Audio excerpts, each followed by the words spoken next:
സിംഹാസനങ്ങളിൽ വന്നു ചേരുവാനും ഒക്കെ സ്വർഗത്തിലെ ദൈവം ഇടയാക്കി ആ ദൈവത്തിന് നന്ദിയോടെ സ്തോത്രം ചെയ്യുന്നു, സ്തുതിക്കുന്നു. അത് മാത്രമല്ല, ഞാനിവിടെ കടന്നു വരുമെന്നൊന്നും അങ്ങനെ പ്രതീക്ഷിച്ചതല്ല. യാദൃശ്ചികമായാണ് ഇങ്ങോട്ട് കടന്നു വന്നപ്പോഴത്തെ വളരെയധികമായ ക്ഷീണങ്ങൾ, പ്രയാസങ്ങളൊക്കെ ഉണ്ടായിരുന്നു. ഇന്ന് സ്വർഗത്തിലെ ദൈവം അടിയനെ ബലപ്പെടുത്തി ആ ദൈവത്തെ നന്ദിയോടെ സ്തോത്രം ചെയ്യുന്നു, സ്തുതിക്കുന്നു. അത് മാത്രമല്ല, ഇവിടെ കടന്നു വന്നപ്പോൾ ഇവിടുത്തെ കർത്തദാസനും കുടുംബവും കുഞ്ഞുങ്ങളൊക്കെ വളരെയധികം അവർ സ്നേഹത്തിൽ കൂടെ തന്നെയൊക്കെ വളരെ നല്ല കാര്യങ്ങളൊക്കെ ചെയ്യുവാനും ഒക്കെ ദൈവം സഹായിച്ചു. അവിടെ ഈ ദേശത്തെ വേല കർത്താവ് ധാരാളമായി അനുഗ്രഹിക്കട്ടെ. ഞങ്ങളെ ഓർത്തുകൊണ്ട് പ്രാർത്ഥിക്കണം. ഞങ്ങളും കർത്താവിൻ്റെ വേലയുടെ മുഖത്തായിരിക്കുന്നു. ഞങ്ങൾ PMG സഭയിലാണ് ശുശ്രൂഷിച്ചുകൊണ്ടിരുന്നത്. ഇപ്പോൾ ഞങ്ങളിവിടെ ചട്ടമുന്നാറെന്ന് പറയുന്ന ആ സ്ഥലത്ത് കർത്താവിൻ്റെ വേല ചെയ്യുന്നു. പുതിയൊരു പ്രവർത്തനമാണ്. ഞങ്ങൾ പ്രാർത്ഥിക്കുമ്പോൾ ആ വേലയെ ഓർത്ത് ഞങ്ങളെയും ധാരാളമായി 2 കുഞ്ഞുങ്ങളെ തന്നിട്ടുണ്ട്. മൂത്ത കുഞ്ഞ് ഞങ്ങളായിരിക്കുന്ന സ്ഥലത്ത് അവൾ തിരുവനന്തപുരം ജില്ലയിൽ തന്നെയാണ് താമസിക്കുന്നത്. ഇളയ കുഞ്ഞ് അവൾ കുടുംബമായി അവൾ ബാംഗ്ലൂരായിരിക്കുന്നു, ജോലിയുടെ ബന്ധത്തിലായിരിക്കുന്നു. അവളെയും കുഞ്ഞുങ്ങളെയും 2 കുടുംബങ്ങളെ ഓർത്തുകൊണ്ട് പ്രാർത്ഥനയിൽ കർത്താവിൻ്റെ ദാസന്റെ കുടുംബവും ഇവിടുത്തെ ദൈവമക്കളും ഞങ്ങളെ ഓർത്ത് ഞങ്ങളുടെ ശുശ്രൂഷകളെ ഓർത്ത് പ്രാർത്ഥിക്കണമെന്ന് അപേക്ഷിക്കുന്നു. സാക്ഷ്യം പറയാനുണ്ട്. ഞാനിങ്ങനെ സാക്ഷ്യം പറയണമെന്നൊന്നും ഞാനിങ്ങനെ പ്രതീക്ഷിച്ചതല്ല. പിന്നെ കർത്താവിൻ്റെ ദാസൻ ഇങ്ങനെ പറഞ്ഞ പ്രകാരം ഞാൻ അല്പമായി ഞാൻ ദീർഘസമയം എടുക്കുന്നില്ല. അല്പസമയം ഞാൻ എൻ്റെ സാക്ഷ്യം പറഞ്ഞുകൊണ്ടിരുന്നോളാം. ഞാനൊരു ഹൈന്ദവ കുടുംബത്തിലാണ് ജനിച്ച് വളർന്നത്. ഞങ്ങൾ എന്നുവെച്ചാൽ എൻ്റെ അമ്മയുടെ കുടുംബമൊക്കെ എടുക്കാൻ വേണ്ടിയിട്ട് അവർ കുടുംബമായി ക്ഷേത്രങ്ങളൊക്കെ ഉള്ളവരാണ്. എൻ്റെ അച്ഛൻ്റെ കുടുംബവും അങ്ങനെ തന്നെയാണ്. അങ്ങനെ ഹൈന്ദവ പശ്ചാത്തലത്തിലാണ് ഞങ്ങൾ ജനിച്ച് വളർന്നത്. പിന്നെ ഈ കുഞ്ഞുനാളിൽ, അതായത് എനിക്കൊരു 10 വയസ്സൊക്കെ ഉള്ളപ്പോൾ എൻ്റെ അച്ഛൻ്റെ ഒരു ഫാമിലി അവർ ഇങ്ങനെ ചർച്ചിൽ പോകും. അപ്പോൾ എനിക്ക് അവിടെ ഈ കുഞ്ഞുനാൾ അവിടെ കൺവെൻഷനൊക്കെ നടക്കുമ്പോൾ ഞാൻ അവിടെ പോകും. എനിക്ക് അവിടുത്തെ പാട്ടും പ്രാർത്ഥനയൊക്കെ എനിക്ക് ഇഷ്ടമാണ്. ഞാൻ എൻ്റെ അമ്മയെ ഒളിച്ച് ഞാൻ എൻ്റെ കുഞ്ഞമ്മയോടൊക്കെ പറഞ്ഞ് ഞാൻ അവിടെ ചർച്ചിൽ പോകാനിടയായിട്ടുണ്ട്. തിരിച്ച് ഞാൻ മടങ്ങി വരുമ്പോൾ എൻ്റെ കുഞ്ഞമ്മയൊക്കെ എൻ്റെ അമ്മ വളരെ അധികം അസഭ്യ വാക്കുകളൊക്കെ പറഞ്ഞ് എന്നെ ഇനി കൂട്ടിക്കൊണ്ട് പോകരുത് എന്നൊക്കെ പറയാനിടയായിട്ടുണ്ട്. എങ്കിലും എനിക്ക് അവിടുത്തെ പാട്ടും പ്രാർത്ഥനയും ഒക്കെ ഇഷ്ടമാണ്. ഇഷ്ടമാണെങ്കിൽ തന്നെയും മാതാവ് എന്നെ കൂട്ടിക്കൊണ്ട് അമ്പലങ്ങളിലാണ് പോകുന്നത്. അങ്ങനെയായിരുന്നു ഞങ്ങളുടെ ജീവിതാനുഭവം. അങ്ങനെയായിരുന്നു ഞാൻ വിവാഹം കഴിയാനിടയായി. വളരെയധികം പ്രതിസന്ധിയിൽ കൂടെയാണ് ഞങ്ങൾ വിവാഹം കഴിഞ്ഞത്. കർത്താവിൻ്റെ എനിക്കറിയത്തില്ലായിരുന്നു. കർത്താവിൻ്റെ ദാസനാണെങ്കിൽ ഇത് വളരെ ഈ മദ്യത്തിനും മയക്കുമരുന്നിനും കഞ്ചാവിനും ആയിരുന്നു. അതെനിക്കറിയത്തില്ല. കാരണം ഒരു മാസം ഞങ്ങളോടൊപ്പം ഉണ്ടെങ്കിൽ എന്നോടൊപ്പം ഉണ്ടെങ്കിൽ പിന്നെ എന്തെങ്കിലും ഒരു അടിപിടിയോ എന്തെങ്കിലും അവരുടെ ദേശത്ത് ഉണ്ടാക്കിയിട്ട് പിന്നെ ഞങ്ങളോട് പോലും പറയാതെ നിൽക്കുന്ന ഒറ്റ ഡ്രസ്സിൽ തന്നെ അവിടെ നിന്ന് ഏതെങ്കിലും ദേശത്ത് കടന്നു പോകാനിടയാവും. പിന്നെ മടങ്ങി വരുന്നത് 6 മാസമോ അല്ലെങ്കിൽ ഒരു 7-8 മാസമോ ഒക്കെ കഴിഞ്ഞാണ് മടങ്ങി വരുന്നത്. ഞാനിവിടെ കാരണം വളരെയധികം എനിക്ക് ഒരു മൂത്ത കുഞ്ഞ് ജനിക്കുവാനിടയായി. അപ്പോൾ എനിക്ക് ആഹാരത്തിനോ വസ്ത്രത്തിനോ ഒന്നും വഴിയില്ലാതെ ഞാൻ എൻ്റെ മാതാവാണ് എന്നെ നോക്കുന്നത്. അവർ പലപ്പോഴും ഞങ്ങൾക്ക് ആഹാരമൊക്കെ തരുന്നുണ്ടെങ്കിലും അവരിങ്ങനെ വളരെയധികം എന്നെ വഴക്ക് പറയാനിടയാവും. അവനോട് ജീവിക്കുന്ന അവന് ബന്ധം വേർപെടുത്തി അവനെ അങ്ങ് കാണാതെ ഇനി വേണ്ട എന്നിട്ട് എനിക്ക് വേറെ വിവാഹമൊക്കെ നോക്കുവാനിടയായിട്ടുണ്ട്. എന്നാലും ഞാൻ ഒന്നിനും കൂട്ടാക്കിയിട്ടില്ല. എന്നാൽ എൻ്റെ കുഞ്ഞമ്മയൊക്കെ പള്ളിയിലൊക്കെ കടന്നു പോകുമ്പോഴൊക്കെയും ഞാൻ എൻ്റെ കുഞ്ഞമ്മയോടൊക്കെ പറയും, കുഞ്ഞമ്മ എനിക്കും പള്ളിയിൽ വരണം, എനിക്ക് വേണ്ടി കുഞ്ഞമ്മ പ്രാർത്ഥിക്കണം എന്നൊക്കെ പറയാനിടയായിട്ടുണ്ട്. ഞാൻ കുഞ്ഞുമായിട്ടൊക്കെ ഞാൻ ചർച്ചിൽ കടന്നു പോയിട്ടുണ്ട്. എൻ്റെ മാതാവിനെ ഒളിച്ച് ഞാൻ കടന്നു പോയിട്ടുണ്ട്. അവിടെ ഒരു ദൈവദാസൻ, ഒരു പ്രവാചകനാണ് കർത്താവിൻ്റെ ദാസൻ, എന്നോട് ഇങ്ങനെ പറയാനിടയായി. അന്ന് ഞാൻ മൂക്കുത്തി ആഭരണങ്ങളൊക്കെ ഇട്ടിട്ടുണ്ട്. അപ്പോൾ ആ ദൈവദാസൻ എന്നോട് പറഞ്ഞു, മൂക്കുത്തി സഹോദരി, നിന്റെ ദൈവം കണ്ടിട്ടുണ്ട്, ഈ മൂക്കുത്തിയൊക്കെ അഴിച്ചു കളഞ്ഞിട്ട് സ്നാനപ്പെടണം, വരും കാലങ്ങളിൽ കർത്താവിൻ്റെ വേലയ്ക്ക് വേണ്ടിയുള്ളതാണെന്ന് ഇങ്ങനെ പറയാനിടയായിട്ടുണ്ട്. എനിക്കറിയത്തില്ല എന്താണ് അന്ന് എനിക്ക് അത് ദൈവ ആലോചനയാണെന്നോ ദൈവശബ്ദമാണെന്നോ ഒന്നും തന്നെ എനിക്ക് അറിയാനിടയായിട്ടില്ല. എന്നാലും ഞാൻ വളരെയധികം കഷ്ടപ്പെട്ടിട്ടുണ്ട്. നിന്നയുടെയും പ്രയാസത്തിൻ്റെയും മധ്യത്തിൽ. കാരണം കർത്താവിൻ്റെ ദാസൻ എന്നോടൊപ്പം ഇല്ല. ഞാൻ കുഞ്ഞിനെ എടുത്തുകൊണ്ട് ഞാൻ ഭർത്താവിൻ്റെ വീട്ടിലേക്ക് പോകാനിടയാകും. അവിടെ ഞാൻ ചിലപ്പോൾ ഒരു 2 ആഴ്ചകളെല്ലാം അവിടെ നിൽക്കും. അവിടെയും നിൽക്കുമ്പോൾ അവിടെയും അവർക്ക് അവരുടേതായിട്ടുള്ള ബുദ്ധിമുട്ടുകളും പ്രയാസങ്ങളും ഒക്കെ ഉണ്ട്. അവർക്കും എന്നെ കുഞ്ഞിനെയും കൂടെ നോക്കണ്ടേ. അപ്പോൾ അവർ എന്തെങ്കിലും പറയും. പിന്നെ ഞാൻ അവിടെ നിന്ന് പിന്നെ കുഞ്ഞിനെ എടുത്ത് തിരിച്ച് എൻ്റെ ഭവനത്തിലേക്ക് മടങ്ങി വരും. അങ്ങനെ ആയിരുന്ന സമയത്ത് കർത്താവിൻ്റെ ദാസൻ പലവിധമായ കേസുകൾ ഉണ്ടെങ്കിൽ തന്നെയും ഒരു കേസിൽ പിടിക്കപ്പെട്ടു. അങ്ങനെ ജയിലിൽ കിടക്കുവാനിടയായി. ഞങ്ങൾ പിന്നെ 2 വർഷത്തോളം വരെ ഞങ്ങൾ രണ്ടുപേരും പിരിഞ്ഞു നിന്നു. ഞാൻ എൻ്റെ ഭവനത്തിലായിരുന്നു. എൻ്റെ മൂത്ത കുഞ്ഞിനെ കർത്താവിൻ്റെ ദാസൻ്റെ സഹോദരിക്ക് കുഞ്ഞുങ്ങളില്ല. മൂത്ത കുഞ്ഞിനെ എടുക്കുവാനിടയായി. ഇളയ കുഞ്ഞ് മാത്രമേ എന്നോടൊപ്പമുള്ളൂ. അങ്ങനെ ഞാൻ 2 വർഷക്കാലം പിരിഞ്ഞു നിന്ന് ഞാനൊരു ജോലിക്കായിട്ട് കടന്നു പോയിട്ടില്ല. അങ്ങനെ ഞാനൊരു ജോലിക്ക് നിങ്ങൾക്കറിയാമോന്ന് എനിക്കറിയത്തില്ല, ഈ മേഘനറ്റിൻ്റെ ഒരു പ്രോഡക്റ്റുമായിട്ട് ആദ്യമായിട്ടാണ് ഞാൻ ജോലിക്ക് കടന്നു പോകുന്നത്. അങ്ങനെ ആദ്യമായിട്ട് ആ ജോലിക്ക് കടന്നുപോയി.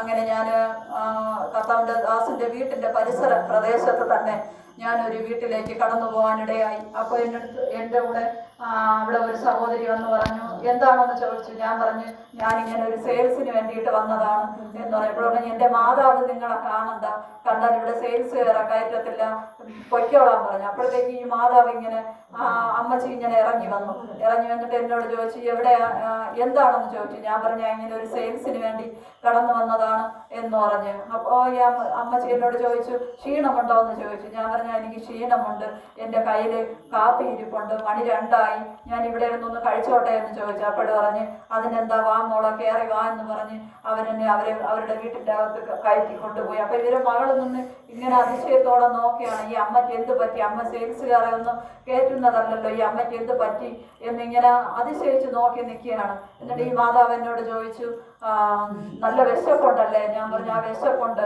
എന്ന് പറഞ്ഞ്, ശരി ഞാൻ ചായ ഇട്ട് കൊണ്ടുവരാം എന്ന് പറഞ്ഞ് എനിക്ക് അവരെ ചായ ഇട്ട് കൊണ്ടുവന്നു. ഞാൻ എൻ്റെ കയ്യിൽ പുട്ടുമ്പഴമാണ് ഇരുന്നത്, ഞാനത് കഴിച്ചു. എന്നിട്ട് എന്നോട് ചോദിച്ചു, പേരെന്തോന്ന്? ഞാൻ പറഞ്ഞു, എൻ്റെ പേര് ലാലിയാണ്, കല്യാണം കഴിഞ്ഞതാണോ എന്ന് ചോദിച്ചു. ഞാൻ പറഞ്ഞു, കല്യാണം കഴിഞ്ഞതാണ്. അപ്പോൾ പറഞ്ഞു, കണ്ടാ പറയില്ല, കാരണം ഞാൻ 18 വയസ്സിൽ എൻ്റെ കല്യാണം കഴിഞ്ഞു. 20 വയസ്സായപ്പോൾ 2 കുഞ്ഞുങ്ങൾ, 21ാമത്തെ വയസ്സായപ്പോൾ 2 കുഞ്ഞുങ്ങളുണ്ടായി. അപ്പോൾ എന്നോട് ചോദിച്ചു കല്യാണം കഴിഞ്ഞു, ഭർത്താവ് എവിടെയെന്ന് ചോദിച്ചു. ഞാൻ പറഞ്ഞു, ഞാനപ്പം കരയാൻ തുടങ്ങി. ഞാൻ പറഞ്ഞു, ഭർത്താവിൻ്റെ ഇവിടെ അപ്പുറത്താണ്, പ്രാവശ്യമാണ് എന്ന് പറയാനിടയായി. മോളെ യേശുവിനെ കുറിച്ച് കേട്ടിട്ടുണ്ടോ എന്ന് ചോദിച്ചു. ഞാൻ പറഞ്ഞു, ഞാൻ കേട്ടിട്ടുണ്ട്. രക്ഷിക്കപ്പെട്ടിട്ടുണ്ടോ എന്ന് ചോദിച്ചു. ഞാൻ പറഞ്ഞു, ഞാൻ രക്ഷിക്കപ്പെട്ടിട്ടില്ല എന്ന് പറഞ്ഞ ആ മാതാവിനോട് സുവിശേഷം പറയാനിടയായി. എന്നിട്ട് അവർ പറഞ്ഞു, യേശു രക്ഷിക്കുന്ന ദൈവമാണ്, പാപികളെ രക്ഷിക്കാൻ ഈ ലോകത്തിൽ ഒരു ദൈവം വന്നിട്ടില്ല, നമ്മുടെ കർത്താവായ യേശുവാണ് എന്നൊക്കെയും പറഞ്ഞ് അവരിങ്ങനെ എന്നോട് സുവിശേഷം പറയാനിടയായി. എന്നിട്ട് ചോദിച്ചു, ഇപ്പോൾ ഭർത്താവ് ഇവിടെ ഉണ്ടെന്ന് അറിയാമോ എന്ന് ചോദിച്ചു. ഞാൻ പറഞ്ഞു, എനിക്കറിയില്ല. ഞാൻ ഇന്ന് 2 ദിവസത്തിന് മുമ്പ് വീട്ടിൻ്റെ അടുത്തുള്ള ഒരു ഉമ്മയെ ഞാൻ കണ്ടു. അവരെന്നോട് പറഞ്ഞു, ഇങ്ങനെ മൂത്ത ചേച്ചി താമസിക്കുന്ന, അതായത് എൻ്റെ മൂത്ത കുഞ്ഞ് നിൽക്കുന്ന ആ ഭവനത്തിൽ അവിടെ ഉണ്ട്, ഒന്നും ഇങ്ങനെ അറിയാനിടയായി എന്ന് പറഞ്ഞു. അപ്പോൾ ഈ അമ്മച്ചി എന്നോട് ചോദിച്ചു, അവിടുത്തെ നമ്പർ വല്ലതും കയ്യിലുണ്ടോ എന്ന് ചോദിച്ചു. ഞാൻ പറഞ്ഞ്, അവിടുത്തെ ചേച്ചിയുടെ നമ്പറുണ്ട് കയ്യിൽ എന്ന് പറഞ്ഞ്. അതിൽ ആര് വിളിച്ച ഫോൺ എടുക്കുമ്പോൾ വരുമോ എന്ന് ചോദിച്ചു. ഞാൻ പറഞ്ഞു, അതെനിക്കറിയത്തില്ല എന്ന് പറഞ്ഞ്. എന്നിട്ട് അമ്മച്ചിയുടെ മരുമകനെ കൊണ്ട് എന്നെ പിറ്റേ ദിവസം വരാൻ പറഞ്ഞു. കർത്താവിൻ്റെ ദാസിനെ വിളിപ്പിച്ചു. ജോലിക്ക് വേണ്ടിയിട്ട് വരാൻ പറഞ്ഞാണ് ഞാൻ അവിടെ അമ്മച്ചിയുടെ വീട്ടിൽ വരാൻ പറഞ്ഞ് അവിടെ വന്നപ്പോഴത്തേക്കാണ് ഞങ്ങൾ ഒരുമിച്ച് 2 വർഷത്തിന് ശേഷം കണ്ടത്.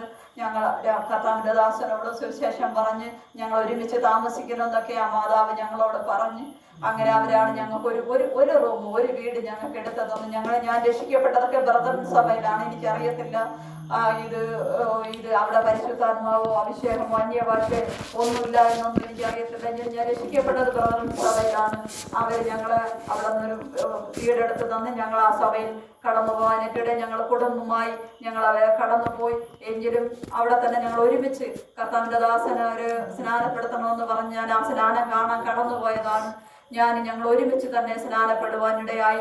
ഞങ്ങൾ എന്നാലും കർത്താവിന് വേണ്ടി ഞാൻ പരിശുദ്ധാത്മാവും അഭിഷേകവും ഒന്നും അവിടെ ഇല്ല എങ്കിൽ തന്നെയും യേശുവിനെ ഞാൻ അടിയുറച്ച് വിശ്വസിച്ചു. കാരണം എനിക്ക് വേറെ ആരുമില്ല. കാരണം ഞാൻ 30 കോടി ദേവന്മാരെ ആരാധിച്ചു കൊണ്ടിരുന്നതാണ്. ഒരു ദൈവവും ഞാൻ പല അമ്പലങ്ങളിൽ ഞാൻ ഇറങ്ങി പൂജ നടത്തിയിട്ടുണ്ട്. ഒരു ദൈവവും ഞങ്ങളെ രക്ഷിച്ചിട്ടില്ല. അത് യേശു ജീവനുള്ള ദൈവമാണെന്ന് ഞാൻ ഉറച്ച് ഞാൻ വിശ്വസിച്ചു. അത് മാത്രമല്ല, ഞാൻ എൻ്റെ ഭവനത്തിൽ നിന്ന് ഇറങ്ങുമ്പോൾ, ഞങ്ങൾ ഒരുമിച്ച് താമസിക്കണമെന്ന് പറഞ്ഞ് ഇറങ്ങുമ്പോൾ, എൻ്റെ മാതാവ്, എനിക്കൊരു സഹോദരൻ കൂടെ ഉണ്ട്, അവൻ എന്നോട് പറഞ്ഞു, നീ ഇനി അവൻ്റെ കൂടെ പോയി ജീവിക്കേണ്ട, അവൻ നിന്നെ കൊന്നു കളയുള്ളൂ, അതിനേക്കാളും നീ ഇവിടെ വെച്ച് തന്നെ നീ അങ്ങ് ചത്തുകളയെന്ന് പറഞ്ഞിട്ട് ഒരു കല്ല് തൂക്കി എന്നെ എറിഞ്ഞവൻ. കാരണം നീ ഇവിടെ വെച്ച് തന്നെ നീ ചാവണം, കാരണം അവൻ്റെ കൂടെ പോയി അവൻ നിന്നെ പെട്ടിക്കകത്താക്കും എന്ന് പറഞ്ഞൂടെ. ഞാൻ അന്ന് എൻ്റെ വീട്ടിൽ നിന്ന് വേറെ 2 ഡ്രസ്സും കൊണ്ട് ഇറങ്ങി തിരിച്ചതാണ്. ഞാൻ എൻ്റെ അപ്പനോട് പറഞ്ഞു, കർത്താവേ, എനിക്ക് യേശു ദൈവമെന്നറിയാം, ജീവനുള്ള അപ്പനെന്ന് എനിക്കറിയാം, ഒരിക്കലും ഇനി എൻ്റെ വീട്ടിൽ കടന്നു വരാൻ എൻ്റെ ദൈവം അനുവദിക്കരുത്.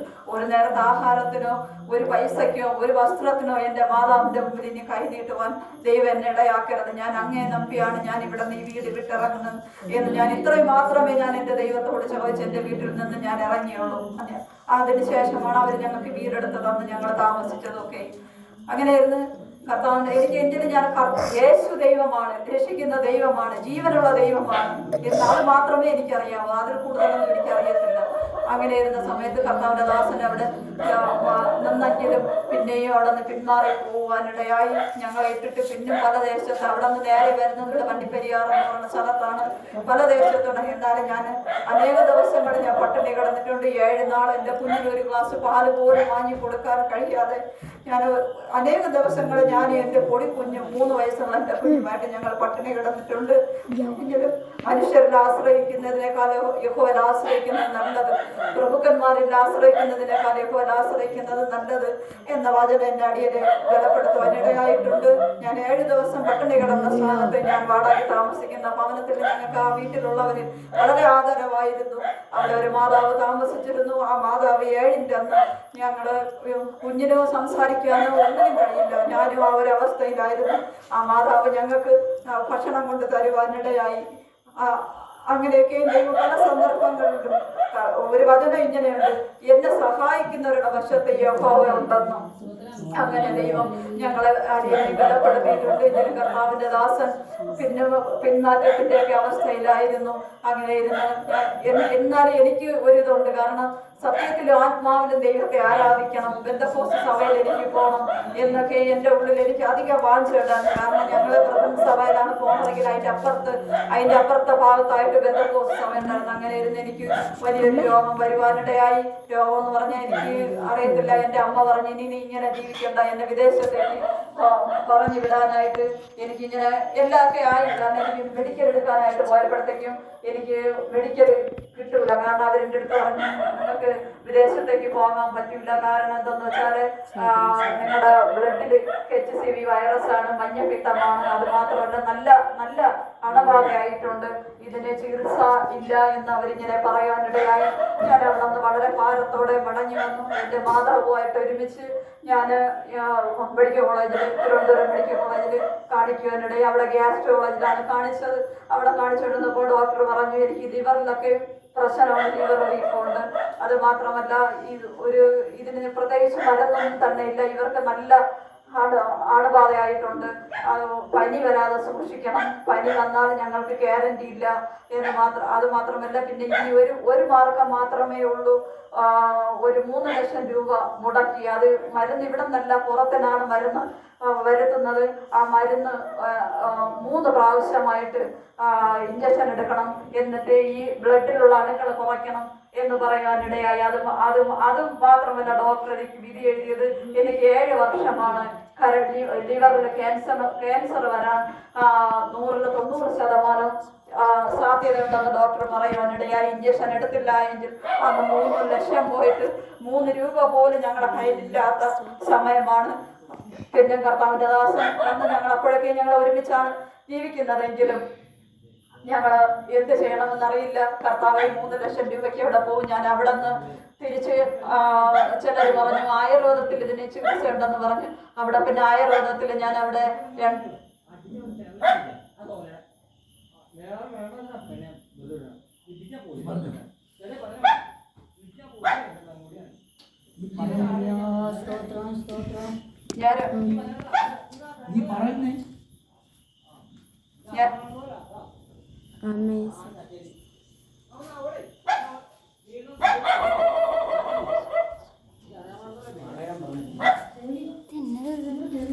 ഇവിടെ ഇരിക്കല് ഞാൻ 2 മാസക്കാലത്തോളം ഞാൻ അവിടെ ഹോസ്പിറ്റലിൽ കിടക്കുവാനിടയായി. അവിടെ ആയിരുന്ന സ്ഥാനത്ത് അവിടെ എനിക്ക് പലവിധമായി ചെയ്തുകൊണ്ടിരുന്നപ്പോൾ എന്നോട് അവിടുത്തെ ഒരു ഹെഡ് നേഴ്സ്, ഒരു ആന്റി എന്നോട് ചോദിച്ചു,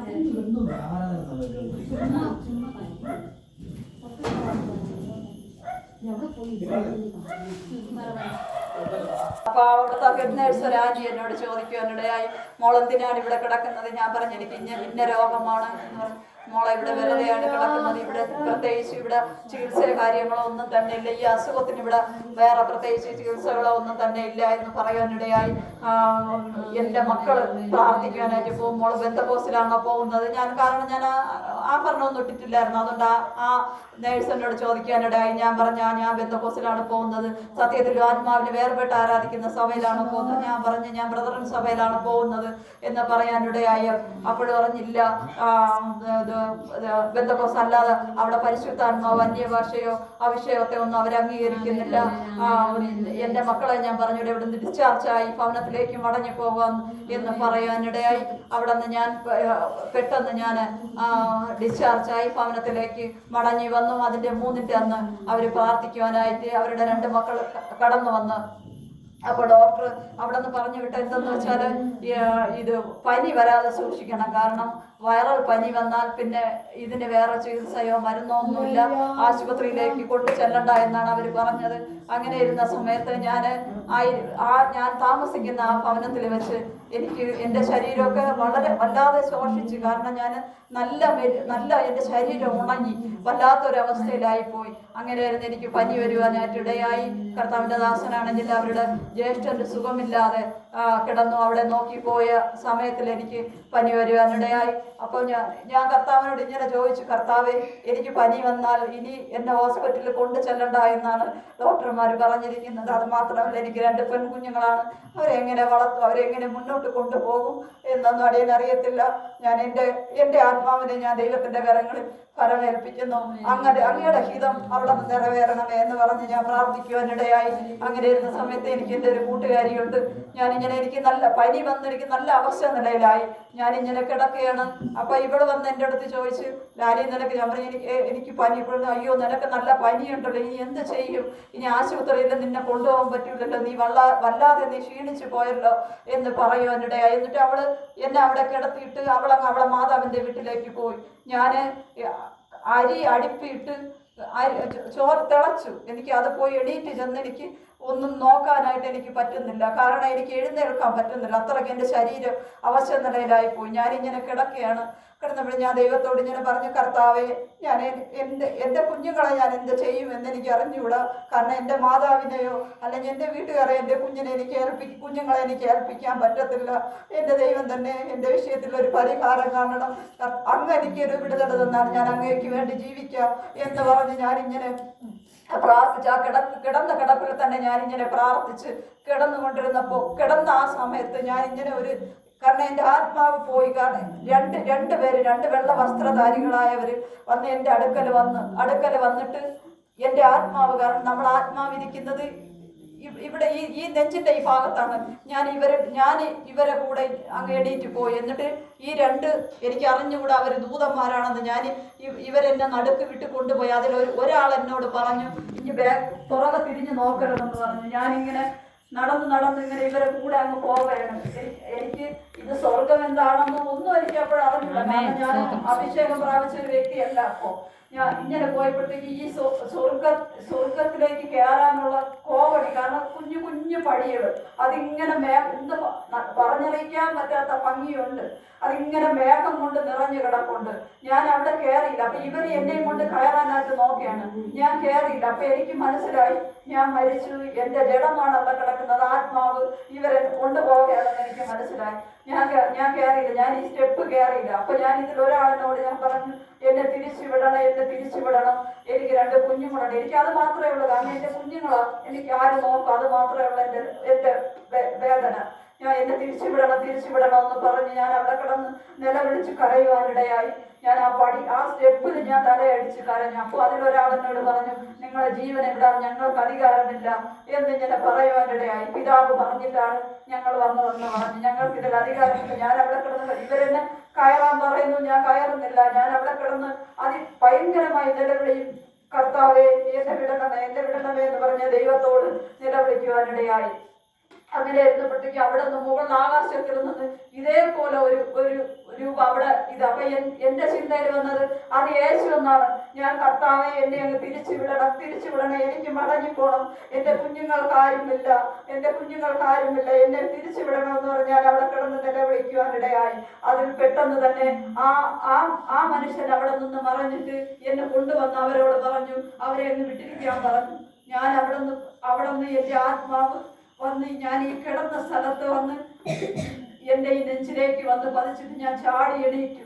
അപ്പോഴത്തേക്കും എൻ്റെ കൂട്ടുകാരി അവിടെ മാതാവിൻ്റെ അടുത്ത് പോയിട്ട് അവിടെ വന്നതേ ഉള്ളൂ. അവിടെ വന്ന് എന്നെ വിളിക്കുകയാണ്. അവിടെ വന്ന് വാതിൽ തുറന്ന് ഞാൻ ചാടി എണീറ്റ് എൻ്റെ ദേഹമെല്ലാം അങ്ങ് വേർത്ത് ഞാൻ തുള്ളി ചാടി. ഭയങ്കരമായി എനിക്ക് ഒരു ഉന്മേഷവും എൻ്റെ പനിയെല്ലാം മാറി. ഞാൻ ഈ നടന്ന കാര്യങ്ങളെല്ലാം ഞാൻ അവളോട് പറഞ്ഞു, സുഭദ്ര ഇങ്ങനെയൊക്കെ സംഭവിച്ചു, നീ പറഞ്ഞ സത്യമാണ്, എനിക്ക് വിശ്വസിക്കാൻ പറ്റുന്നില്ല. ഞാൻ പറഞ്ഞില്ല, സത്യമാണ്. ഇനി ഞാൻ അപ്പൊ അവളെ ചേച്ചിക്ക് അവരൊരു IPC ചർച്ച ഉണ്ട് അതിൻ്റെ അപ്പുറത്ത്. ഞാൻ പറഞ്ഞു, ഇനി ഞാൻ നിങ്ങളെ സഭയിലേ വരുള്ളൂ എന്ന് പറഞ്ഞ് അവിടെ നിന്ന് പിന്നെ എനിക്ക് അസുഖമുണ്ടോ എന്തോന്നൊന്നും ഞാൻ പിന്നെ പോയി നോക്കിയിട്ടില്ല. കാരണം എനിക്ക് ഡോക്ടർ പറഞ്ഞ വിധി എനിക്ക് 7 വർഷമാണ്. ഇന്നേക്ക് 15 വർഷം കഴിഞ്ഞു.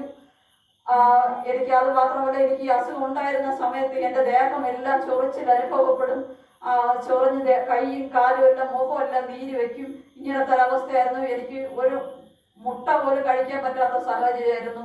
കടുവറുത്ത് പോലും കടുക് താളിച്ച ഒന്നും എനിക്ക് കഴിക്കാൻ പറ്റാത്ത സാഹചര്യമായിരുന്നു. പക്ഷെ ഇപ്പോൾ എനിക്കെല്ലാം ദൈവകൃപയാൽ കഴിക്കാം. എൻ്റെ ദൈവം എനിക്ക് പൂർണ്ണമായ ഒരു സൗഖ്യം വിടുതലും തന്നു.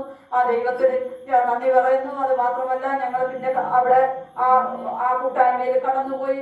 ഞാൻ കർത്താവിന്റെ ദാസനും ചില തീരുമാനങ്ങളെടുത്ത് അവിടെ നിന്ന് മടങ്ങി വരുവാനിടയായി. ഞങ്ങൾ പിന്നെ കർത്താവിന്റെ ദാസ സാക്ഷ്യം പറയും, ഞങ്ങൾ കുടുംബമായി തന്നെ ഞാൻ ആ മരണത്തിൽ നിന്ന് എന്നെ വിടുവിച്ചപ്പോൾ ഞാൻ അന്ന് ദൈവത്തോട് പറഞ്ഞതാണ്, ഞാൻ അങ്ങയുടെ വേല ചെയ്ത് ഞങ്ങൾ അങ്ങയുടെ സാക്ഷികളായി ഞങ്ങൾ ജീവിച്ചോളാമെന്ന് കുടുംബമായി അന്ന് എടുത്ത തീരുമാനം ഇന്നുവരെയും ദൈവം നിലനിർത്തിക്കൊണ്ടു പോകുന്നു. നീ ഞങ്ങൾ അനേകം പേർക്ക് വേണ്ടി പ്രയോജനപ്പെടുവാനും നിങ്ങൾ ഞങ്ങളെ ഓർത്ത് പ്രാർത്ഥിക്കണമേ, ഞങ്ങളെ ശുശ്രൂഷകളെ ഓർത്ത് പ്രാർത്ഥിക്കണമേ എന്ന് പറഞ്ഞുകൊണ്ട് എൻ്റെ സാക്ഷ്യം